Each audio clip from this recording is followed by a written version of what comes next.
Selidiki aku, lihat hatiku, apakah ku sungguh mengasihimu, Yesus, Kau yang Maha Tahu dan menilai hidupmu. Tak ada yang tersembunyi bagimu. Laku lihat kebaikanmu yang tak pernah habis di hidupku. Ku berjuang sampai akhirnya Kau dapati aku tetap setia.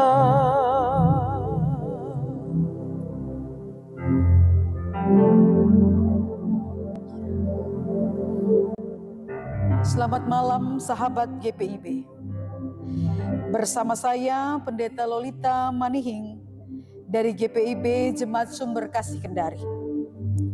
Sebelum kita melangkah memasuki waktu istirahat malam hari ini, mari merenungkan firman Tuhan melalui program Night Call GPIB.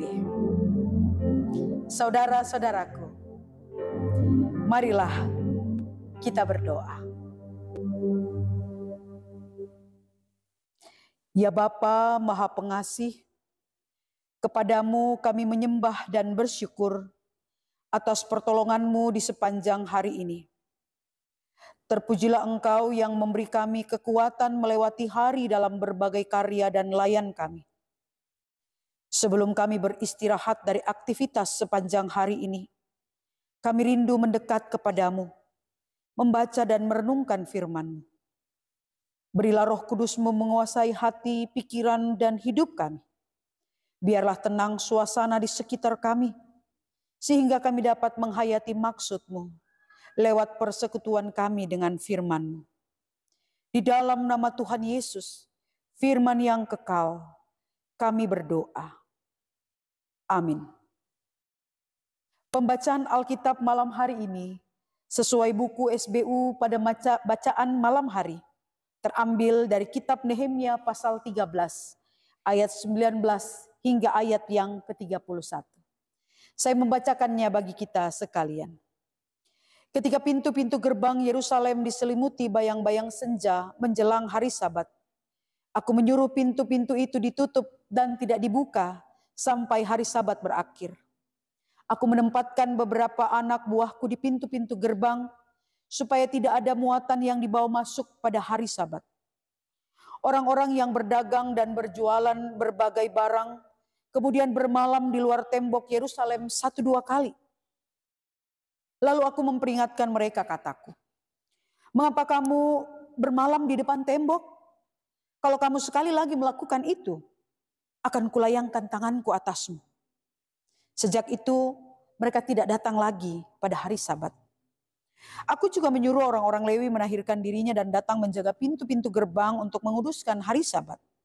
Ya Allahku, ingatlah kepadaku karena hal itu juga, dan sayangilah aku menurut kasih setiamu yang besar. Pada masa itu aku juga melihat bahwa beberapa orang Yahudi memperistri perempuan-perempuan Asdod, Amon atau Moab. Sebagian dari anak-anak mereka berbahasa Asdod. Mereka tidak bisa berbahasa Yahudi, hanya bisa berbahasa bangsa lain. Aku mengecam dan mengutuki mereka, beberapa orang di antara mereka kupukuli dan kucabut rambutnya. Lalu kusuruh bersumpah demi Allah demikian. Jangan sekali-kali kamu serahkan anak-anak perempuanmu kepada anak-anak lelaki mereka atau mengambil anak-anak perempuan mereka sebagai istri untuk anak-anak lelakimu atau untuk dirimu sendiri. Bukankah karena hal seperti itu Salomo Raja Israel telah berbuat dosa? Walau di antara begitu banyak bangsa tidak ada raja seperti dia yang dikasihi Allahnya dan diangkat oleh Allah itu menjadi raja seluruh Israel. Namun dia pun terbawa ke dalam dosa oleh perempuan-perempuan asing itu. Apakah orang harus mendengar bahwa kamu juga melakukan segala kejahatan yang besar itu? Berlaku tidak setia terhadap Allah kita karena memperistri perempuan-perempuan asing? Salah seorang anak Yoyada bin El Yasib, imam besar itu adalah menantu Sanbalat orang Horoni. Oleh sebab itu aku mengusir dia dari hadapanku. Ya Allahku, ingatlah bagaimana mereka mencemarkan keimaman mereka, serta perjanjian mengenai keimaman dan orang-orang Lewi. Aku menahirkan mereka dari segala sesuatu yang asing dan menetapkan tugas-tugas untuk para imam dan orang-orang Lewi masing-masing dalam bidang pekerjaannya. Aku juga menetapkan penyediaan kayu api pada waktu-waktu tertentu dan untuk hasil-hasil yang pertama. Ya Allahku, ingatlah kepadaku demi kebaikanku.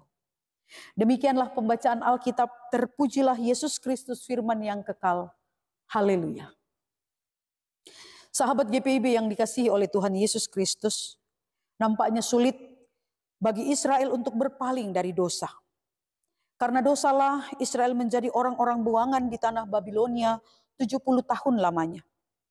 Namun karena kasih Allah yang besar, Israel dapat kembali ke Yerusalem, menikmati keselamatan dari Allah.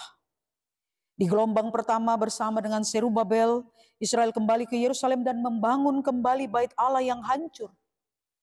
Pada gelombang yang kedua, bersama Ezra, Israel memperbaiki kehidupan beribadah mereka kepada Allah. Dan pada gelombang ketiga, bersama dengan Nehemia, tembok kota Yerusalem dan pintu-pintu gerbangnya diperbaiki. Namun membaca bagian firman Tuhan malam ini, kita menemukan di antara tiap pekerjaan Allah yang menyelamatkan umat dari penderitaan karena dosa, umat Allah justru asyik-masyik mempraktikkan dosa dalam kehidupan mereka. Yaitu dengan mencemari hari Sabat, kawin-mawin dengan bangsa kafir.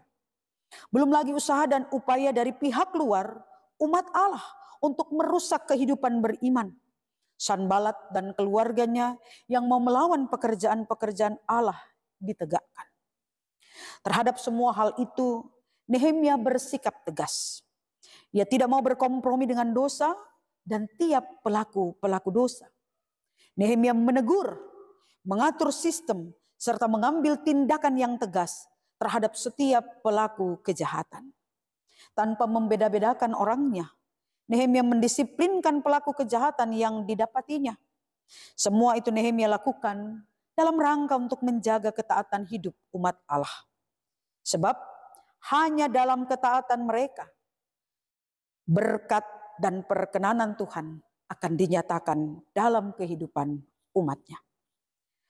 Merenungkan firman Tuhan malam hari ini, kita mengingat kembali perjalanan kehidupan kita sepanjang hari, bahkan sepanjang minggu ini.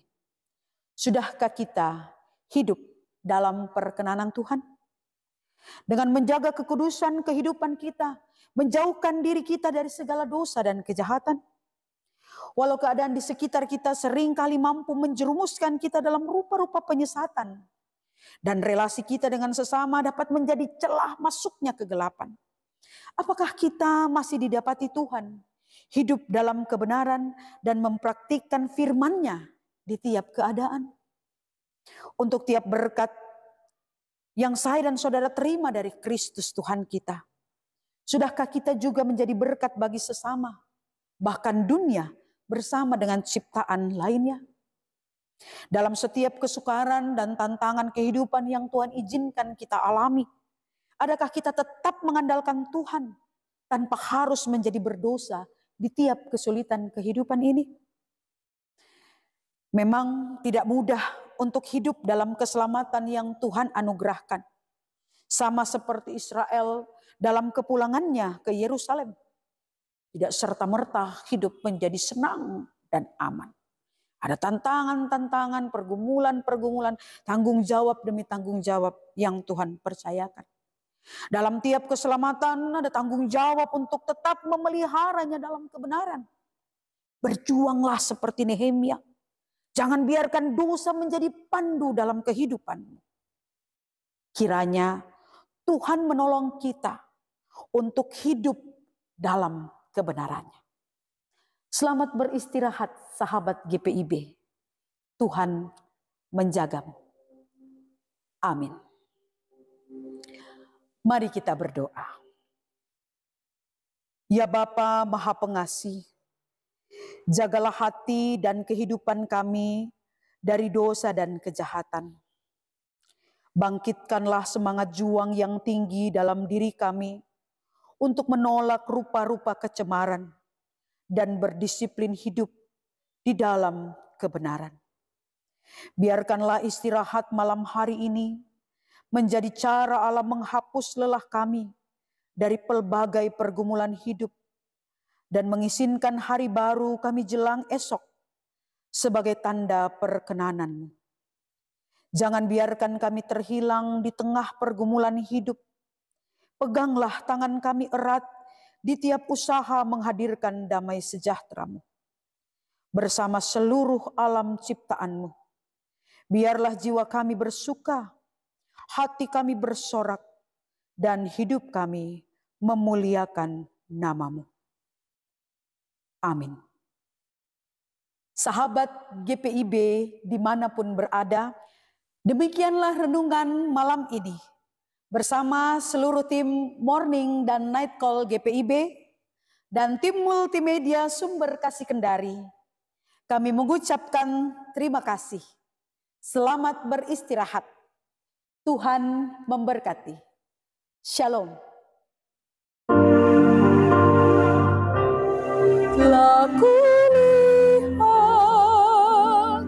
kebaikan-Mu yang tak pernah habis di hidupku. Ku berjuang sampai akhirnya Kau dapati aku tetap setia.